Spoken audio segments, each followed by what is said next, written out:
Good afternoon all of you. আপোনালোকে জানে যে সকলোৰে NRC বায়োমেট্ৰিক প্ৰব্লেম হৈছে, প্ৰায় মানে সকলোৰে নহয়, মানে প্ৰায় মানুহৰে NRC বায়োমেট্ৰিক প্ৰব্লেমৰ কাৰণে এতিয়ালৈকে আধাৰ কাৰ্ড লাভ কৰা নাই।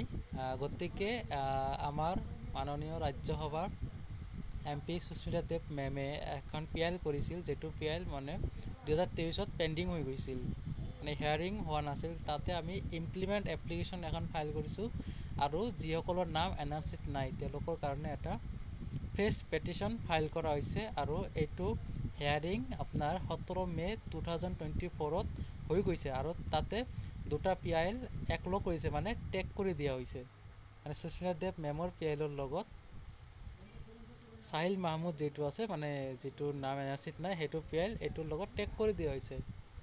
গতিকে আপোনালোকে এনেকুৱা ধৰণৰ আপডেট পোৱাৰ কাৰণে, মানে NRC বায়োমেট্ৰিক ৰিলেটেড আপডেট পোৱাৰ কাৰণে আপোনালোকে মোৰ FB পেজটো জইন কৰক, ফ'ল' কৰক আৰু শ্বেয়াৰ কৰক। ধন্যবাদ।